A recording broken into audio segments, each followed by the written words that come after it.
اهلا بيكم. النهارده ماما تعلمنا طريقه عمل كبده بالرده، طريقه سهله. ويلا بينا نبتدي نقول المقادير. بسم الله، اللهم صل وسلم وبارك على سيدنا محمد عليه افضل الصلاه والسلام. معانا نص كيلو من الكبده البلدي ورده وملح وكمون وكزبره وقرفه وجنزبيل وتوم ومعلقه كبيره من الخل.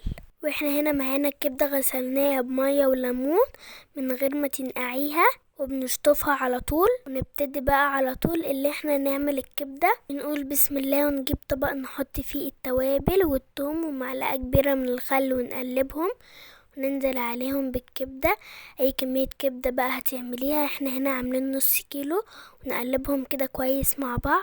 الردة اللي معانا هنحط عليها توابل كمون وكزبرة وقرفة وجنزبيل، وانتي لو حابة تحطي اي توابل ممكن، بتدي طعم حلو للكبدة. وهنقلب بقى التوابل مع الردة. وقبل ما نحمر بقى الكبدة هنعمل الطحينة وناكلها كده جنب الكبدة. طبعا الطحينة ديت احنا عاملينها في البيت وعاملين لكم فيديو ليها، لو حابين تشوفوها تقدروا تتفرجوا عليها.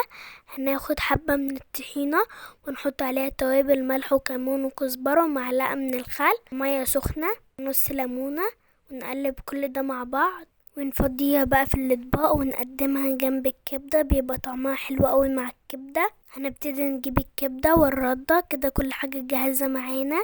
هنقلب بقى الكبدة كده في الردة من الوشين زي ما احنا مش شايفين بالشكل ده، وبناخدها على طول. بنكون طبعا حاطين طاسة فيها زيت على البوتاجاز.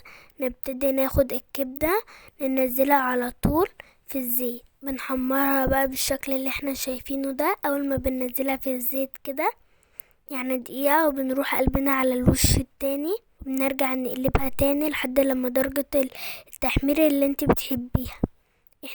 احنا هنا بنسيبها كده شوية، دقيقتين او 3 دقايق، ونشيل الكبدة من على النار علشان هي ما بتاخدش سوا كتير. نقلبها بقى كده كذا مرة على النار بالراحة، تاخدي بالك علشان الردة ما تفكش من الكبدة، لحد بقى لما تخلصي الكمية بتاعتك كلها بالشكل ده. وكده نكون خلصنا كل كمية الكبدة اللي معانا. ممكن بقى تقدمي جنبيها بطاطس كده محمرة والطحينة اللي احنا عملناها وكابوتشا.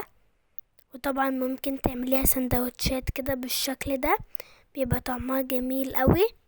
وان شاء الله تعجبكم، ولو عجبتكم اشتركوا معانا في القناة علشان يوصلكوا كل جديد، ودعمونا باللايك.